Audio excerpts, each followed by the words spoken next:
Welcome, everybody, to another episode of the Beyond Training Podcast. I'm your host, Liam Dalton. Today, we're going to have a cool episode. I've been looking forward to the chat with this fella for some time now. We've been conversing a little bit back and forth on the social medias. You know how it goes nowadays. Today, we got Lucas Palmer on, the wild stoic. I think we're going to have a great discussion. I think a lot of our values align here. He seems like quite a philosophical guy, and I sometimes describe myself that way as well. So I think we should have an enlightening discussion today, and we'll dig deep into some interesting topics. Hopefully, you guys find interesting too. So, Lucas, thank you so much for coming on today. Thank you for having me. Definitely. So, the first question I ask all my guests, I like to get a definition of what health means, and you can take this as broad or specific as you'd like. And I'm really looking forward to your insights on this question. So, how does it manifest? What does it look like? Things along this line. I think health is a continuous effort to do good and feel good. I think that it doesn't necessarily mean you have to have a specific diet or a specific regimen or a specific routine. I think it's the effort and the trial and error to we're always learning about what works and what doesn't work for us. So health to me is you're in that continuous process of finding out new things about yourself every day and how you can fit in a little bit better um, to feeling good. Yeah.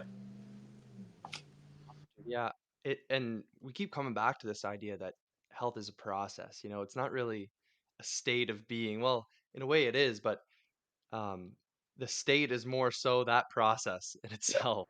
You're Yep. always trying to attain a better state, a healthier state than you were. You don't really attain it. And I'm sure we could parallel this to a bunch of different areas in our lives.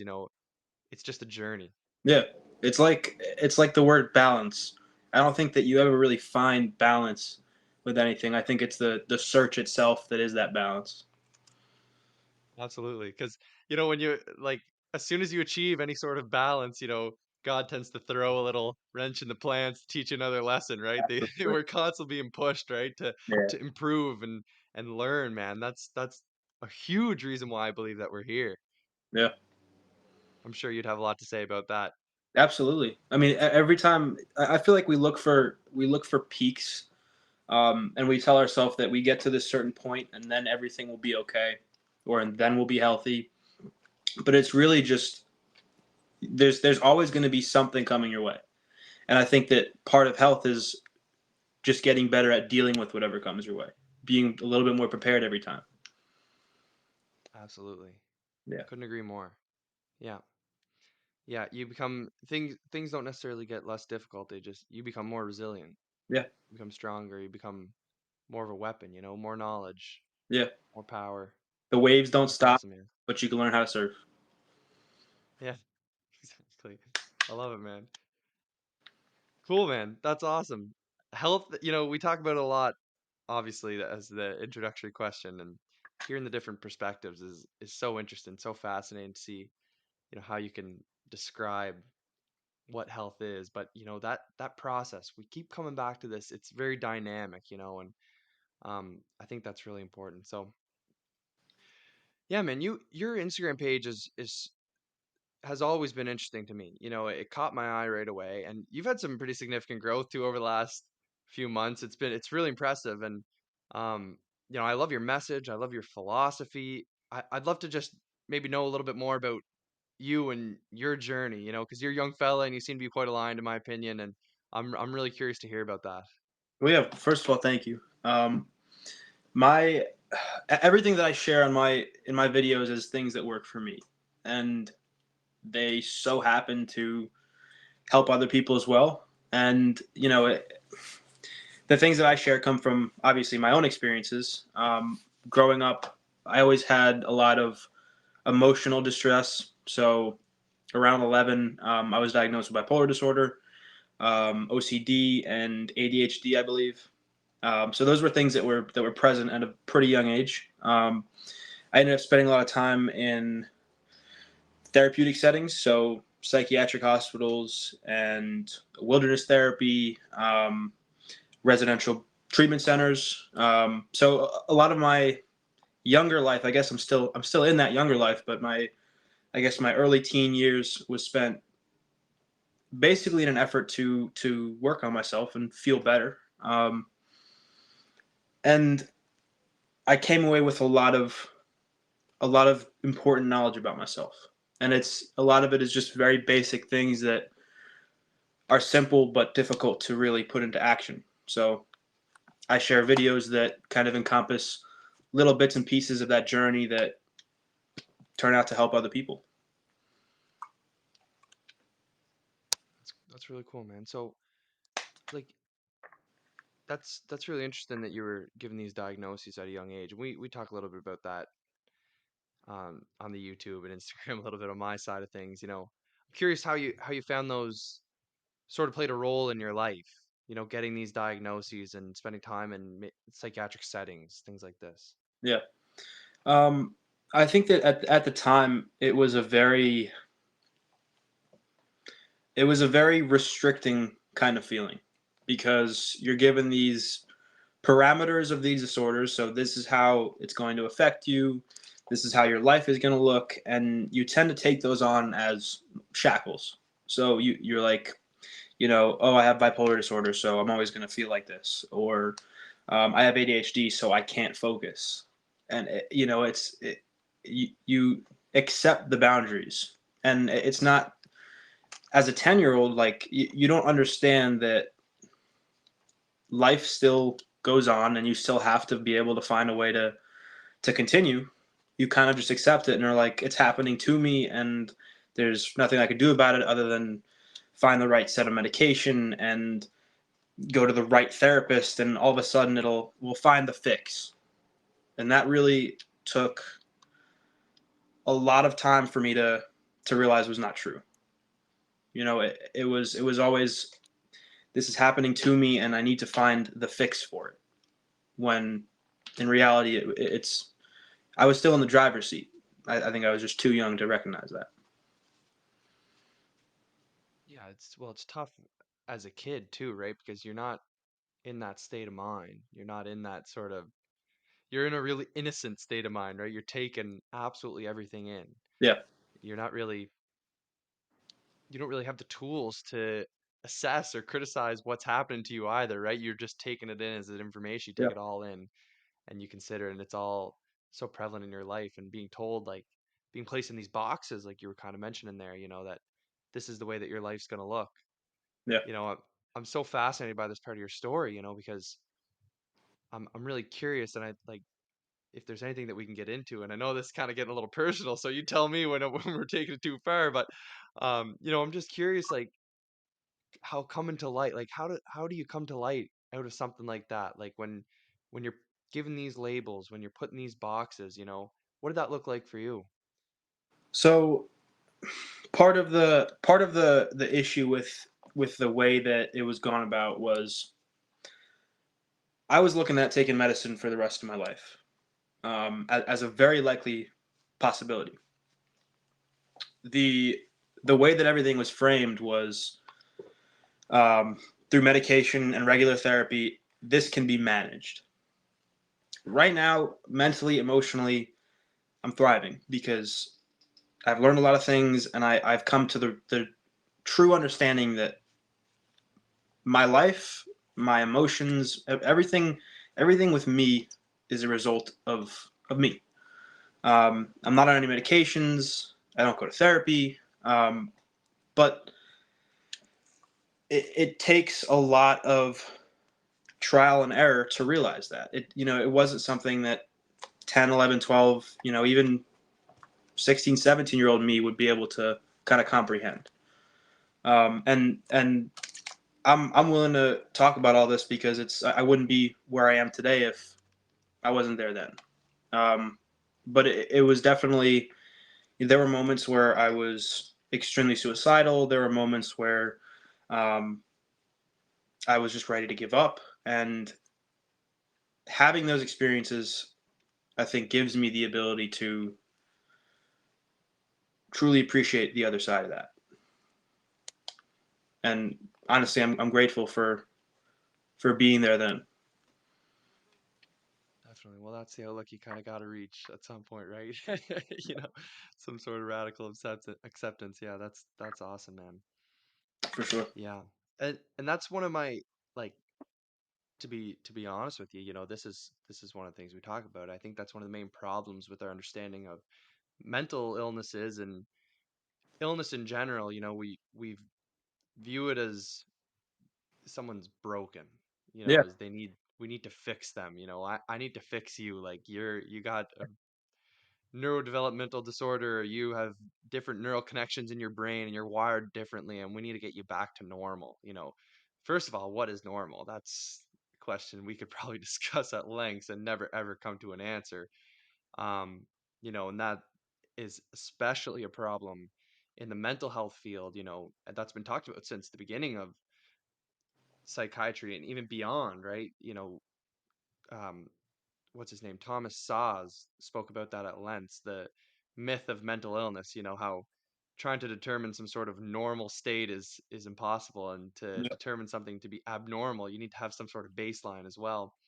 And it's so subjective, but this idea that there's something wrong with these individuals is not a helpful way to describe it in my mind. It's not a helpful way to tell an individual about something that may occur to them, because it's not to diminish someone's experience, because people do through go through episodes of mania or psychosis or whatever. I'm not trying to diminish that experience, but the labels that we give them and the sort of understanding of these as being broken, I think is extremely corrosive to an individual, right? yeah, Because then it's an even greater gap that they have to jump to get back to a state of, or to move forward into a state of health and well-being and feeling good about themselves, right? Because you have this notion in your mind, you've been told from a young age that you're broken, that you have something wrong with you inherently, that you're genetically abnormal, whatever it is, however they want to put it. I just think it's so unhelpful,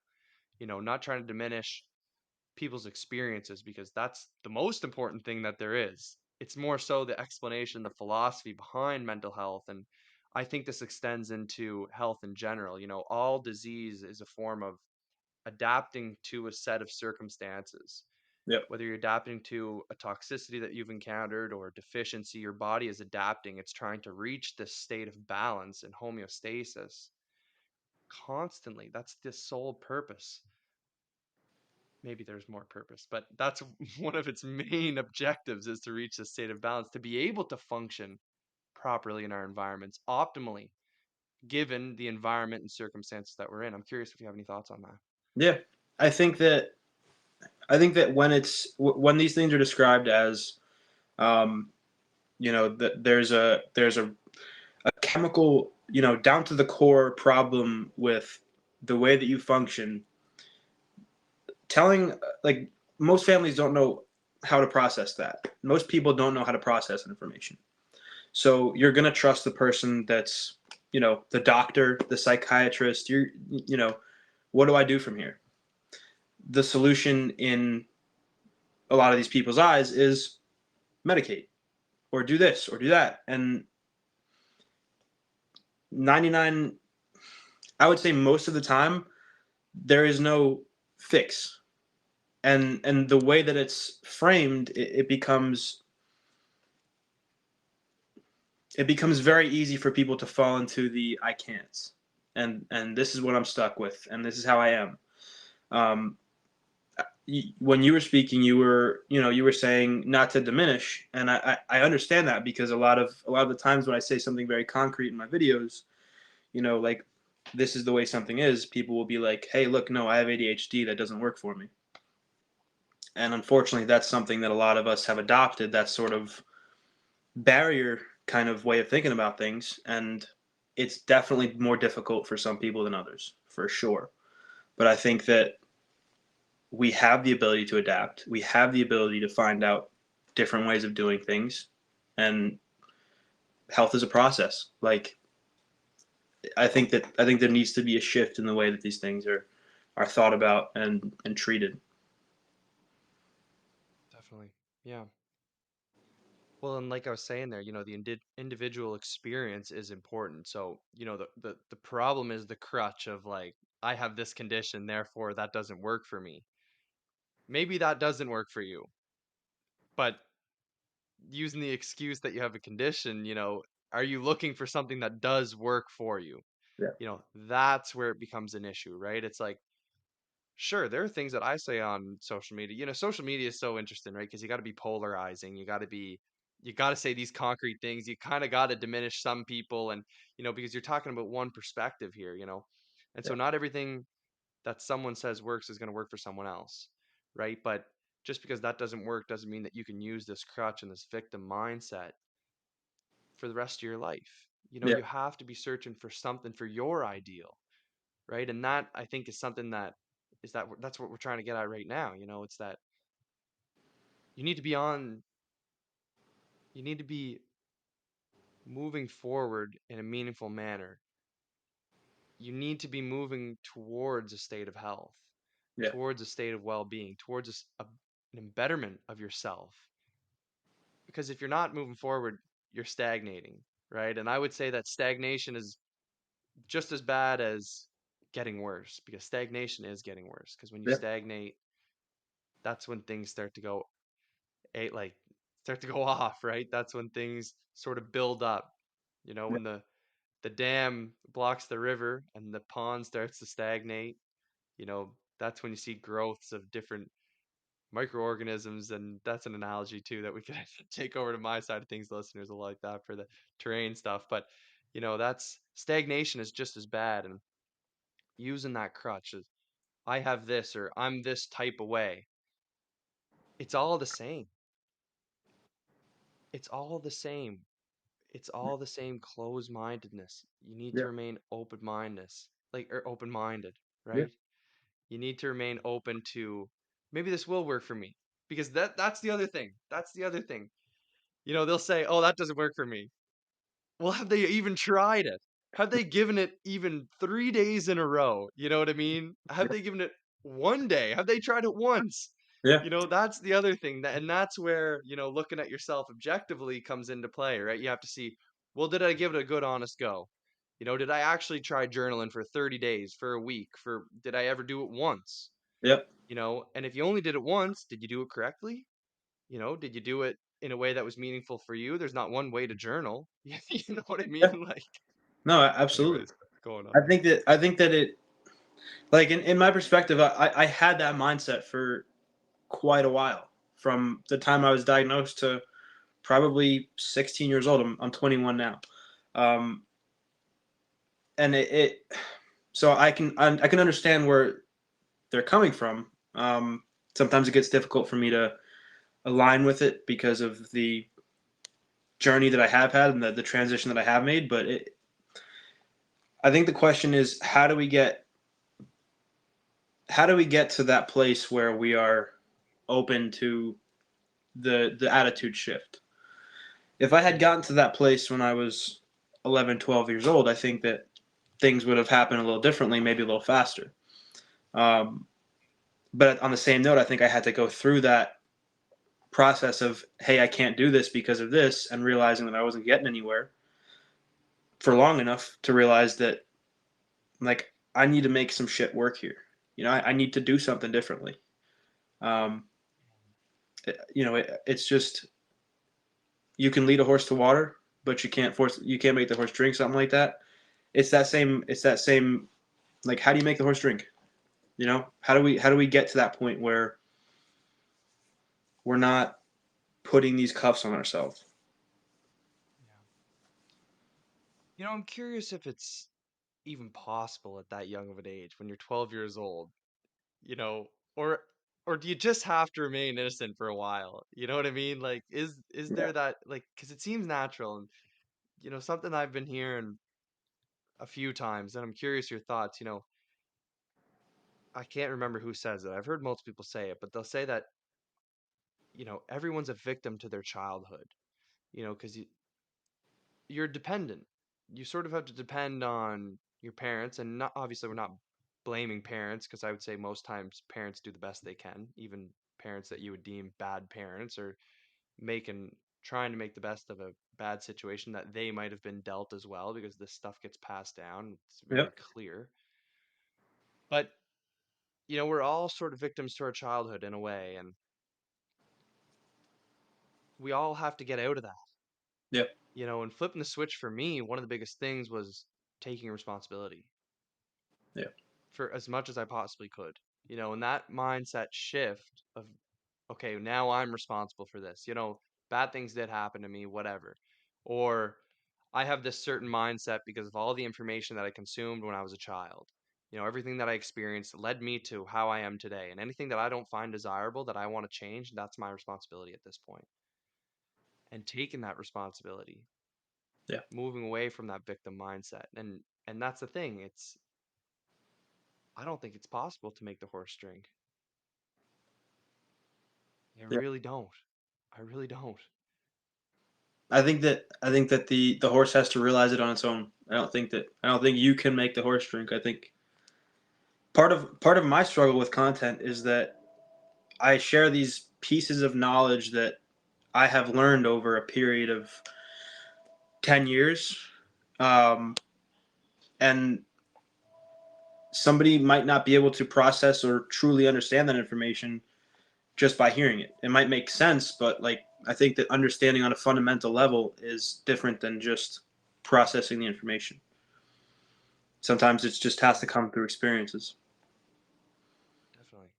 Definitely. And for some, it can be powerful, as almost ridiculous as it seems, us consuming information, especially on Instagram, these short forms, like that does resonate with some people. You know what I mean? Like Yeah. it's the way of the world now. And when I was talking to Wes Rowe in my first episode with a guest, actually, he was talking about social media, how you're sending out these little pings out into the ether, right? You're sending them out, and people Yep. can pick up on them. The other thing I realized that I've realized lately, well, of course, Instagram comments are so negative, right? The negative people tend to bark the loudest, I would say. The victims tend to bark the loudest. Yep. They leave the comments, and they're the ones that do that sort of stuff. You don't even realize who's consuming your content, and and it's so meaningful for them. Yeah. You don't realize it because they won't message you. They're Yeah. they're just taking it in. You know what I mean? There's some silent people out there and they'll never say anything to you, and they'll never come in contact with you. You know what I mean? Yeah. And even if it's just a seed, and that's why becoming the best version of yourself is the best way to help others. And I'm curious about your thoughts on that statement right there. I think that the best we can do is the best we can do. People like to spread, you know, What? they'll start sharing their negative opinions, and like I first started responding to all of the negative comments when I first had some videos that had a little bit of traction, and eventually it became like I'm not going to change this person's mind in two different comments. It's I can only hope that somebody is helped by this. I know that I know my content is a good message. Sometimes it might not, you know, hit the nail on the head. Sometimes it might piss somebody off, but I'm doing the best I can do with the information that I have, you know. Mhm. So it's just a matter of moving forward. Yeah. And we can move this beyond content too. It's just the way you live your life, the way I live my life is not going to resonate with everyone. Yeah. And everyone experiences this where they're out minding their own business, trying to live life. Yeah, and you can feel people judging you. You can feel people the negative energy around you. You know what I mean? You can Yep. feel the side eyes, you can feel the little stare and that look on someone's face. The way you live your life, it's gonna bother someone. And so my dad, and he's gonna appreciate the hell out of this. My dad always told me this story. Oh, my whole family's gonna kick out of this. He told me the donkey story. You ever hear about this donkey story? I don't think so. They're gonna love this, man. So there's this story about a man and his boy, like a father and son, and they have this donkey, and they're going down into town, and they got to take the donkey into town. So the father gets up on the donkey and they're walking down the road and people are passing by saying, "Oh, look at that old man. He should let his son ride that donkey. Like, why would that old man make his son walk?" So then the old man would come down and he'd put his son up on the donkey and he'd go, you know, people would go by and they'd say, "Why is that young fella making his old man walk? Why would he make his old man walk like that?" So anyways, the two of them get up on the donkey and they're both up there and then people go by and they say, "Look at that poor donkey. Why would they both be riding that poor old donkey, right?" And then so they Yeah. both get off it. And of course, you know what's coming. They're saying, "Look at these two idiots walking up the road. One of them or both of them should be riding that donkey." You know what I mean? So Yeah. that's something my dad always told me, and I think it's an amazing story. And God, I've heard that story so many times, but it's so profound, and that it ties beautifully into what we're talking about. It's you got to live your life and do what's best for you and what's meaningful for you. And hey, it's going to resonate with some and it's not going to resonate with others, but it's going to, whether it resonates or not, whether it plays a whether it resonates or not, I think it always resonates on some level. Yeah. I truly do. And that's why I believe that, you know, just becoming the best version of yourself is truly the only thing that you can do.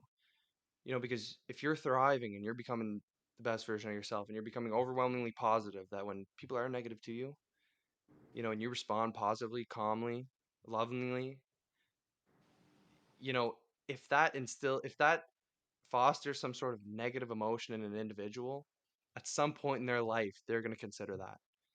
They're going to think, this guy came at me with nothing but love and I responded this way, Yeah. and that can be a spark as well. And so, but at the end of the day, we're all sovereign individuals. We all got to take responsibility for our own life. Like, there's nothing I can do for anyone else. I can just become the best version of myself. That's all I can Yeah. control. So, anyways, it's a hard pill to swallow. It's a hard pill to swallow. Everyone is People are always going to have something to say, and I think that, at least for me, it's important to recognize that, for one, there is nobody out there who's not dealing with something. Everybody has something going on, and the other part of that is, not everybody's at the same place in their own journey as you are. So you might be way ahead of somebody who's way older than you. You might have had different experiences or different perceptions or different childhood, and I think considering, like, my reaction also has to be different. If I'm if I'm being the best version of myself and somebody says something, I have to stop myself and take into account there could be a totally different learning difference here. I could be at a totally different place than this person, and I need to tailor my reaction to that. And it's difficult. There's sometimes I wake up to messages from people, and they're just out of nowhere negative, and I'm just ready to go off and be like, yeah, well, your mom this, and like, obviously those aren't the things that are the logical thing to say, and it comes from a place of emotion. But, like, I have to take a second and be like, is this really, like, worth continuing? Is this They obviously don't have the same perception that I do, and that just is what it is. Definitely. Yeah, great discussion on that, man. I really appreciate your insight there. I think that's an important lesson that people can learn. And so a big part of that is getting to this sort of self-understanding, learning about yourself. And this is something, these topics in general have been talked about forever. You know, you got it in your name, the Stoics, man. You know what I mean? They love that. How to understand yourself, how to learn about yourself. I'm curious about your own journey in that area. How do you begin to learn about yourself? Because self-improvement comes from self-understanding in Yeah. a way, I think. Um, and so learning about yourself can be an interesting journey. That's also never ending, but I'm curious about the methods maybe that you've used so far that you found meaningful in your life. Yeah. I grew up extremely self conscious. Very Everything was tailored to the worries that I have about what other people would see in me. Um, and I got to a point where that I started to deal with that on a level of I spend so much energy worrying about other people's perception of myself that I don't have enough energy to take care of myself. Um, and I think all of that self awareness comes from self reflection. I think that even recognizing that someone is self conscious, you have to really dig deep. I think that people move so quickly through life nowadays. It's scrolling, it's chasing dopamine. Like we forget to sit and think sometimes. I think that alone time is one of the greatest things that you can do on a daily basis. Like take 15 minutes to sit down and feel the breeze. These kind of moments where you're taking a pause and you're just letting the thoughts kind of roll. You when you move through the day, I think that you compartmentalize different feelings, different thoughts. You push them to the back, um, and we need time to kind of let those come to the forefront. For me, it was a lot of meditation. I would wait till it was dark out. I would head into my woods. I would sit down and just breathe, and it was kind of like just thinking deeply on different things. That gave me the ability to have a lot of self awareness, taking time to purposefully just be. Amazing. Yeah, that time to yourself is so important to do that. I agree, man. I agree, and that's definitely one of the things that I think was a catalyst for me. My journey really started to roll during COVID. I was in school and I was on a completely different path than what I am today. Um, and I won't bore the listeners again; they already know. But I was gonna go to dental school, be a dental surgeon. So I was studying for. I was in my undergrad. I was early, but that was my path. And man, the stars were aligning. You know what I mean? I buddied up really well with the head of admissions for dental school at the school that I was attending. I was in. It was perfect. And COVID hit, and um, I really view it as a blessing now, as much as I cursed it during it. You know what I mean? And I was bitter, and I was pissed. But obviously that taught me quite a bit too. Having that time where I had nothing to do, Yeah, nothing. I used to go sit because I was living downtown Halifax, which is a big city in my mind, probably 400,000 people. And there was this little trail behind my place that where the uh, train would go by, and there were these little cliffs, these rocks, and it was a little bit of paradise within a city. It was just a little bit of woods, and I would go sit there. I feel the sun. I'd hear the birds. I like look at the birds. I'd watch them, and sometimes I'd watch a train go by, and just that time was so unbelievably meaningful. And I had a little journal. Now, I've never been great at writing. It's a skill that I want to improve on. And journaling in general, even about myself, I've always found really difficult. But that's a barrier. You're trying to protect yourself. You know, our psyches do these interesting gymnastics where we block off certain memories or traumas or past incidents so we protect ourselves so we don't relive it all the time and think about it, and it causes us grief. But getting it up and out can be helpful too, maybe not necessarily through talk, maybe through a somatic component as we've discussed previously. But you know even just getting it on paper can be a really helpful thing. That you can get that block and you got to push through and you got to dig deep, but having that time to do it, yeah, and you got to sit in that silence. You got to sit in those uncomfortable positions and thoughts. yeah, And that's so powerful, man. yeah, Comfort is poison, 100%. yeah. It's like reading. I think that reading is one of the greatest tools that we have access to, not just because of the information that you can get in a book, but you have to sit there and push yourself to stay on that page. For the majority of us, with our, how bad our focus is with, screens and all that, like it's a mental exercise. Absolutely. Yeah. I find myself trailing off. I'll get halfway through a page and I'll relate to my life. Yeah. You know, I read a great book. I know you read it. Meditations by Marcus Aurelius. Yeah. I love that book. I read it a few times now, and each time I read it, it takes me longer to read. Because I really, the first time I sort of read through it, and I was like, wow, best book ever. Yeah. Second time, you start relating it more to your life, and I just found like it was so profound, even going through this book multiple times. But it takes time, takes Yeah. effort, takes sitting there being uncomfortable. You got to avoid your phone and scrolling through your phone, and it's such an interesting battle that we face nowadays. It's it's Yeah. mental gymnastics. For sure. Yeah. So getting over that phone addiction can be a big step for people too. Yeah. That's definitely a big step that people take that they need to take.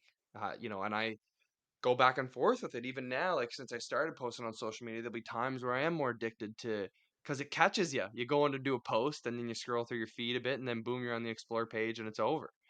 That happens. Yeah. And that's what it's designed to do. So I'm curious about your thoughts on that.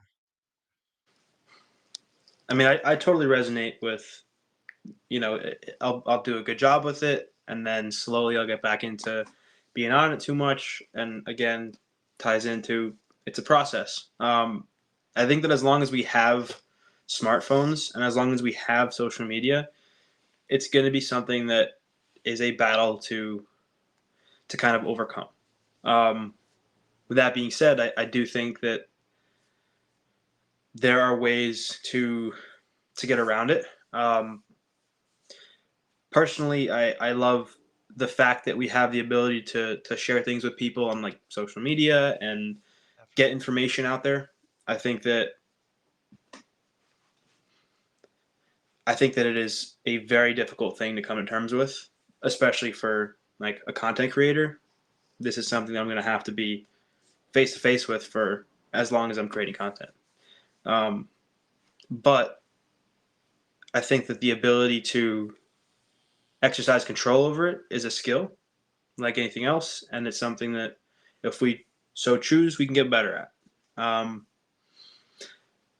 that being said, it's really hard on the focus. It's quick dopamine that is really detrimental. I've had times where I start getting on it too much. My depression goes up a little bit. I don't feel great. I want to go to the gym less. It's it's a serious threat if it's not continuously worked on, in my mind, especially specifically to somebody who struggles with their mental health sometimes. It's probably one of the biggest things to keep in mind. Definitely, man. Definitely. Yeah. And you said it's a skill.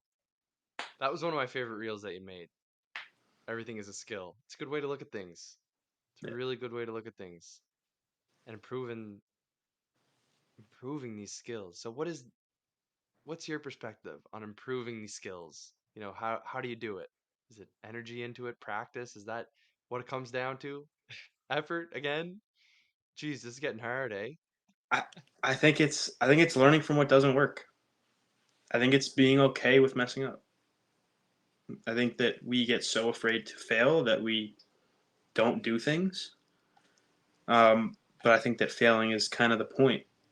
Like you you you fail and you keep going. Um, skills are like if you're going to if you want to play baseball, your first baseball game is probably not going to be your best. It's probably going to be one of your worst.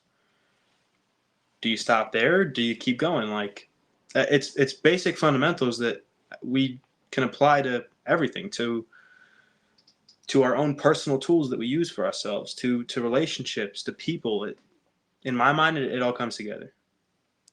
Yeah, love it, man. Practice, failing. That's something I gotta completely agree on. It's something I remember writing this down in my journal actually, and it was like, you want to seek failure. You want to fail as much as possible, because if you're failing a lot, it's gonna lead to success. Yeah. I was like, and I think I said something that was like, you know, he who fails earlier will succeed earlier in life, something like that. You know what I mean? Yeah. Like all Yeah. these, if you're looking at someone who's successful, whether it be financially, family, mentally, physically, whatever it is, they failed a lot. Yeah. That's a that's the norm. That's the norm. Getting comfort, finding comfort in failure. That's something you want to develop. Yeah. Absolutely. Yeah. Really cool, man. So I'd like to know maybe about the role of nature in your life. Curious about your philosophy surrounding that. Obviously, it's a very obvious thing in my mind at this point, but it's easy to slip. It's easy to not be there. It's easy to get consumed by this technology like we're talking about. So I'm curious about the role that it plays in your life and maybe a little bit of how you came to that as a Yeah. conclusion. I mean, full time at the moment, I am a naturalist educator. So I work with kids, teaching outdoor skills, making fires, doing shelters, um, using the outdoors in ways that are that have been used for thousands of years. So I'm outside every day for that. But growing up, I was always in the woods. My hobbies were, you know, all surrounding the outdoors, and it's just somewhere that felt natural to me. There wasn't any. It felt like home. That's the best way I can put it. For me, the sun being out, green leaves on the trees, it brings me a sense of joy that I don't find anywhere else. It's the most pure, happy feeling that I've ever felt, and it doesn't ask anything of me. I can exist. It can exist, and something about it just draws me to it. So in my mind, that's what I want to be able to surround myself with as much as possible. That's why I make my videos out there. It's why I talk about it so much. I think that there is something to say about being surrounded by life and being in unison with it, being coexisting with it. For me, the outdoors are just as much a part of me as I'm a part of it. I'm a human. I'm a living organism. Same thing for a leaf. Like it just feels right to me. Yeah. Yeah, man, like we're part of nature. It's not like we're external from nature. It's so interesting, right? Like we're so distant, we're so far away from it. It's terrible. Yeah, We don't experience the elements. And it's a big one. People yeah, don't know what the rain feels like on their skin or what it feels like to be a little cold, yeah, what it feels like to be a little hot sometimes. yeah, That's an interesting thing, man. Like growing up, experiencing the elements, you know, that's a source of discomfort. It's that may be a way that we develop that skill, you know, getting comfortable in these uncomfortable situations. yeah, That may be a central component that's missing nowadays. yeah. If I can add Constantly to that, inside. if I can add to Go that, ahead. the there was a point in time where I went to a wilderness therapy program, and this is in the Utah desert in the middle of February. So freezing, and the point of it is it's freezing. So we're hiking every day. There's snow. You put on all the clothes that you have. You get as close to the fire as you can, and you are still freezing. You can't. You have no power over the weather. Obviously, you can run and find AC. You can run and find heat. Get in a car. But when you don't have these things, when you're experiencing the elements, like you said, it's you are reserved to dealing with it yourself. You can give up. You can sit down and say, "This sucks. I'm tired of it. I'm not doing anything," or you can deal with it. And I think that's huge. Absolutely. fundamentally, I think that's one of the big things that is missing. These, it's amazing that we stick a screen in front of kids now. They play video games. They're so young. It's unbelievable. 3, 4 years old, and they're already getting that experience.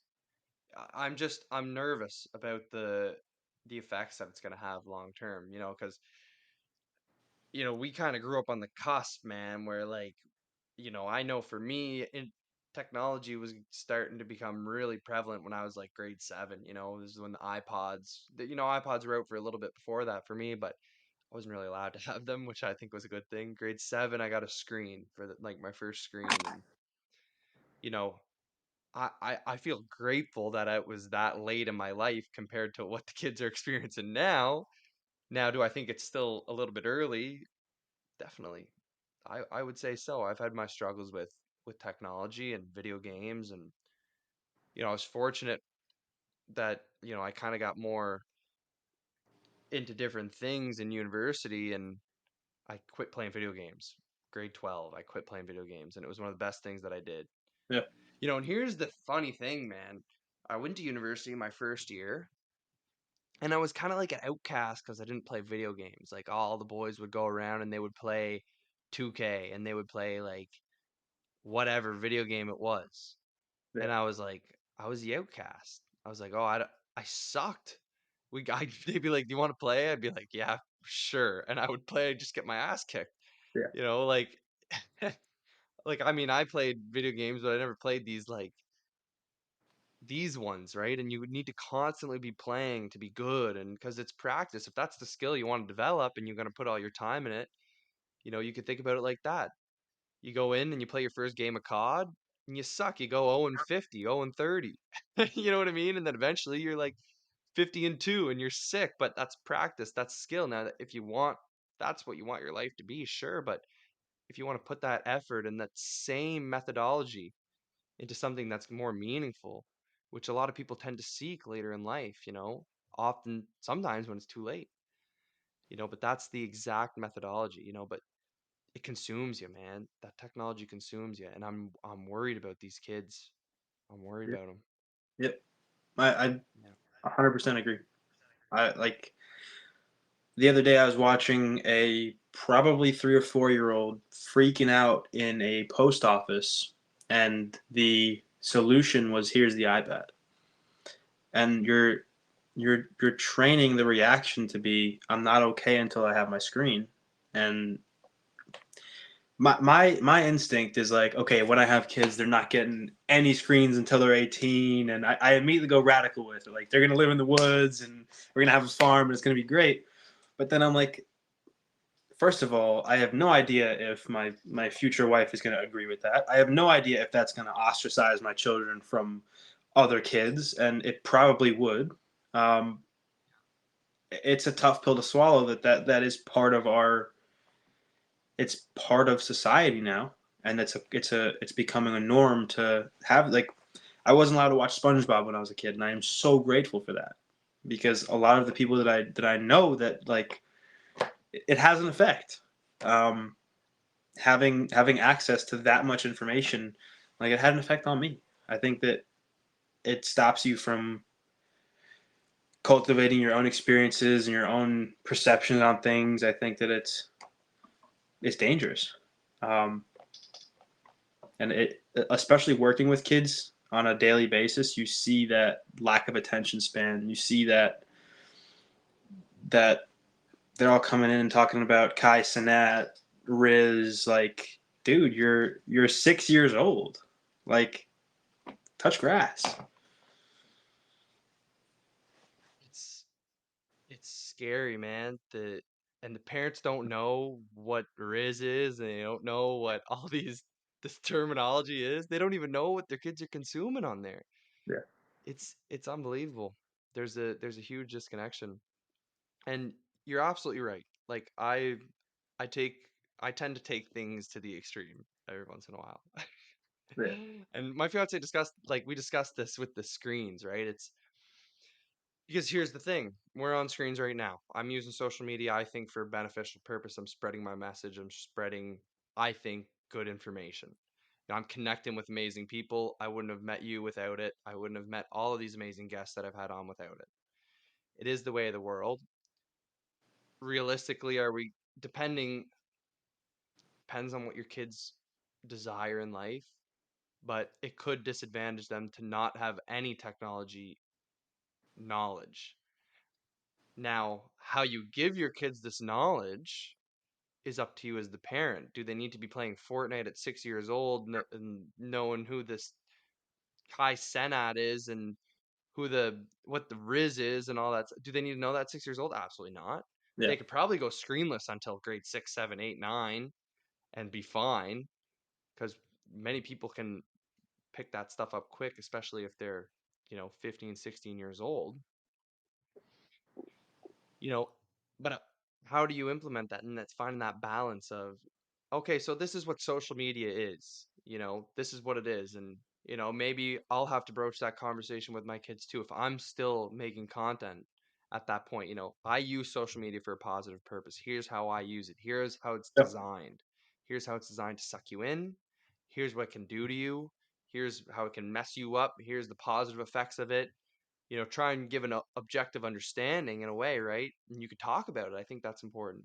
Yep. Being very open and talking about it doesn't necessarily need to be using it constantly. Or maybe you do get an hour of some sort of technology or a couple hours on the weekend as a reward, for working hard all week on the farm or whatever it is, Yeah. right? Yeah. Like doing your farm chores there all week. So it's a really challenging thing for parents, I believe. I think Yeah. it's a hard balance to strike. And is there a perfect balance? Maybe not, because it depends on the kid's needs. If the kid just wants to farm their whole life, they want to live like the Amish, that's up to them. Yeah. Yeah, but like at that point, learning technology is pretty useless. Any understanding of technology is useless at that point. But if they want to be, a educator and they want to have an online platform, then having some sort of understanding about technology, how to design these short form content, long form content, monetization, funnels, all this interesting stuff. And it is interesting and it is a whole field in itself. And, you know, you got to be intelligent to be able to understand this stuff, but there's producing and there's consuming. And I think that's the line that needs to be drawn. I think that's where we're going to find that balance is how much should you consume and how much should you produce? Yeah. And I think we could take that again out of social media and just discuss that on a greater level. Being a producer is a very important thing. Yep. Curious about your thoughts. In my mind, it's less of a consuming and producing, and it's more of a happening to you and happening for you kind of thing. I think that on the, I think that it's a shift in perspective. I think that if something is happening for you, there's some sort of furtherance, there's some sort of growth. Um, Kind of tying back to the conversation we are having about diagnoses, like something can be objectively happening to you. Sometimes it's a matter of how you're looking at it and the attitude that you take. So I think that specifically, like a personal journey, you can see life as happening to you. I felt like everything was happening to me when I was growing up, and there needs to be a realization that it's kind of up to you whether things happen to you or for you when whether you're that producer or whether you're that consumer. Um, if you're just scrolling content all day, you're going to be that consumer. If you're finding something that works for you and turning that into something good, I think at the same time, I saw a video recently that was no no screen time before physical exercise. So there was a dad and he had like 3 kids, and the house rule was that if anybody is gonna consume, I think it was like social media or something, you have to have like half an hour of physical exercise first. And I think that's the kind of attitude that we need to take on for everything. Yeah, definitely. And I haven't raised kids, but I want to have kids and fairly soon as well. So, um, I've been doing a lot of research. So I don't speak from experience, but I speak from others' experiences, sort of this topic. You know, house rule. It's the house rule. If you want your kids to avoid screens, if you want them to be on screens less, or you want them to be on screens after some sort of physical activity, I think that's really interesting. I think that'd be a fantastic rule to implement. Your kids aren't going to do it if you don't do it. Do you want to Yeah. be a tyrant? You know what I mean? That's what it is by definition. If you're going to implement things for the people, for your kids, and not for yourself, one, your kids aren't going to learn, and they're going to have this tyrannical view of you. Yeah. And it's absolutely true. And you always see those on social media. You see these posts, right? And it's like a kid reading a book, and the mother's reading the book, and a kid that's on their phone, and the mother's that's on their phones asking the other duo there, how do you get your kid to read? Yeah. You got to model that behavior. It's leading You by absolutely example. have to model this behavior. And I Yeah. think that's fundamental too. And I think that's where we're missing the mark too. Parents will say, it's it, it's nice to say, oh, I don't want my kids on social media. But if you're going to consume 3 hours of social media every day, your kids don't stand a chance. And that's your fault. Yeah. That is your responsibility. And there is no way around that. And that's harsh, but that's true. 100%. I put my life on that. Yeah. And that's Absolutely. what it is. It's you lead by like. Have you read Extreme Ownership by Jocko Willink? No. So to anybody watching, Extreme Ownership is a fantastic read because it's if you are the leader of a team, which essentially the head of a household or a parent in a household, um, it's a team. And if you are leading that team, same thing with teaching kids, same thing with you have to own the outcome and you have to be able to set that example for the entirety of the team. If you're just putting orders out there, you're a tyrant. If you are owning the outcome, it's the same thing with yourself. If you want your kids to stay off of the screens and you're on your screens all day, they're looking up to you, you can't expect the outcome to be what you're looking for. Definitely.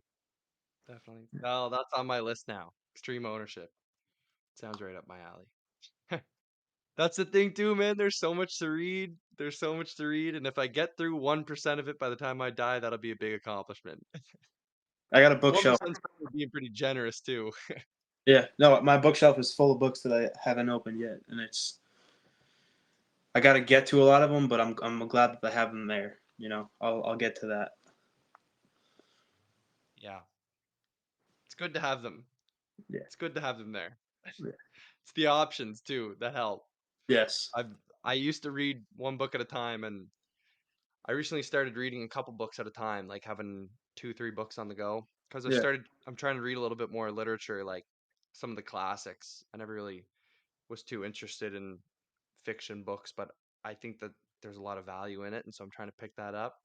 So the way I implement that is I read it on the side Yeah. from my information books Yeah. that are I don't know why I find so interesting.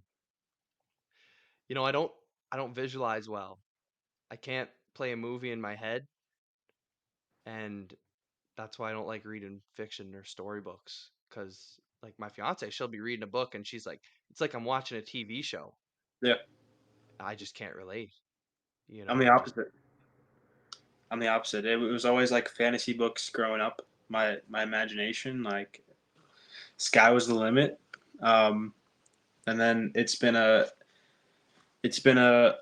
transition getting into like the strictly informational stuff. And I like your approach reading a couple different things because I know that like I'll get bored easily. I'll be reading something, I'll be like, this information is great, but like I can't, I don't feel like I can retain this right now. Um, but I think there's so much to offer all across the board. Even reading a fiction book, it's like exercising the imagination once in a while is great. yeah, it's important and it's and this is the thing, like and I was thinking about this earlier in our conversation a little bit, but I study like personality types quite extensively from the Jungian perspective. This is something that my listeners or any of my audience doesn't know about me. I've spent years and years studying this, and I'm eager to start getting some of that information out. But um, that's the sneak peek for them all. You know, it's different. People are different, right? People are opposites, and I've always had some sort of affinity to an information book. I didn't read shit in high school. I read one book throughout my whole schooling career, but I was forced to read. Very different situation. Um, I've always read information books, and to expand my mind, to get out of my comfort zone, I'm trying to branch out. I'm trying to branch out to read the fiction. I'm trying to branch out to read stories. I'm trying to train that part of me that's not n- naturally strong. That imagination, that visualization is just not a strong phenomenon, not strong part of me. So I'm trying to train that. And that's the thing, finding these areas in your life that you want to improve and practicing them, learning, spending time and effort, getting out of your comfort zone, trying to become more whole. Yeah, That's what it's all about. Trying to bring it all together, be the best yeah, version of yourself. for Yeah. sure. I mean, it's picking up experiences. I feel like you there's so much out there, and I think childhood and upbringing and early on experiences play a huge part in the kind of like the template that you work with. Like my mom loved the Rolling Stones, so I was constantly exposed to the Rolling Stones, and now I love the Rolling Stones. Like I think that it's easy to stay in that template of what you're used to and what you're kind of formed to like, and I think that there's something to be said for making an effort to expand that. I think that's huge. Definitely. Well, man, this has been a fantastic discussion. I really enjoyed it thoroughly. This is what I love. This is why I love doing this podcast. This is exactly why I wanted to start this podcast. So I appreciate your time so much. I'm curious about any final thoughts that you have on the episode, anything that you want to add. Take as long as you'd like, anything that you might have missed. You got the floor, man. How are you doing? What's that? How are you doing? Like on like a like where's your head at kind of level? Like I feel like I feel like especially as creators, it's kind of easy to just see the message and forget about the person. But how are you doing? You know what, man? Things are good, man. Things are really good right now. I'm getting married in 2 weeks to the love of my life, to my best friend. It's a big chapter. To be honest, I've been working pretty hard trying to move things in the right direction, and um, things are great, man. Like honestly, I followed passion of mine when I started this podcast. I started about 8, maybe 9 months ago now, and it's been the most amazing endeavor. And it was one of the scariest things that I did, and it's been the most meaningful thing. And as much as I harp on social media, connecting with these people, like you know learning every day, it's motivating. Yeah, Everything's good in my sort of business life. I'm working on that. I mean, I don't make any money from any of this. I'm just putting in effort because I love it. I love every second of it, and that was yeah, really important for me to really figure out if this is what I want to do, if this is it. So things are great in that respect. Things are great in my personal life. It's just you get what you give, yeah, and I've been trying to give a lot, give my energy, do the best I can, man. And I appreciate you asking that question. yeah, man. I mean, I'm Appreciate I'm that. glad to hear that. I mean, you've been smiling ear to ear for. There's got to be something there, man. You're getting married in 2 weeks. That's huge. It's huge. It's Congratulations. busy. Yeah, Yeah, thank you. Appreciate it. yeah, Yeah, this episode, believe it or not, is gonna go up on the day of the wedding. So that's awesome. I'll have it scheduled. I'm gonna take a little time off. I'm gonna chill off the social media for a few days at least and just kind of soak everything in. Yeah, And so I'll have this one posted ready to go. So that's yeah, great. man, things are great. That's great. Awesome, dude. Well, is that the final thoughts then, or that's mint, man. Yeah. That's great. I want to throw it back at you. How are you doing? Things are moving. I can't complain. I mean, I'm in a position where the future is open, and it's really just a matter of how badly I want to chase the things that I'm looking for, and I think that's a blessing. So Absolutely. just staying busy and making things happen. Yeah, I'm not making anything, but it's something I love to do, and I'm just gonna follow that, you know. So happy where I'm at. Beautiful. Love it, man. So how can the listeners find you and your work and your message, man? Because I love everything that you got to say. I love this episode today. So how do they find you? Likewise, man. So my Instagram is wild_stoic. My YouTube is just wild stoic, and my clothing brand is Stay Wild HC on Instagram. That should be up and running pretty soon. Yeah. Cool, man. Awesome, dude. We'll put the links down below, make it easier for you guys to find this stuff. Mr. Palmer, appreciate your time so very much. This has been an amazing episode. Can't wait to have you back on. I'm sure we could have some great discussions. This probably could have went on for quite a while. You as well, man. I appreciate you having me on. It's been great. Always, yeah. Great. I want to thank you all for listening. You should know that this is not medical advice. I mean, we didn't really get too much in the medical stuff, but I guess it's not psychiatric advice either. We're not talking about diagnosis or nothing like that. It's for your informational purposes only. Also, remember that we're all responsible, sovereign beings capable of criticizing, understanding, thinking about absolutely anything. We can understand anything. Don't let anybody tell you can't. Don't let anybody put you in boxes. That's the worst thing that can happen. It's all up here, guys. We, the people in the greater force, are together. Self healers, self governable, self teachers, so much more. Please reach out if you have any questions, criticisms, comments, concerns, whatever you've got. Throw it at me. You know where to find me on Instagram. Appreciate all you reaching out. Let me know what you think about the episode. Let me know your thoughts in general. Love to chat with you all. It's been great connecting with you so far on this journey. So really appreciate you guys for checking it out. And if you found it informative in any way, give us a like, share, comment. Sharing is huge. That's the best way to get the message out. So make sure you do that. And just remember, guys, there are two types of people in the world: those who believe they can, those who believe they can't, and they are both correct. Thanks for listening, guys. Take care.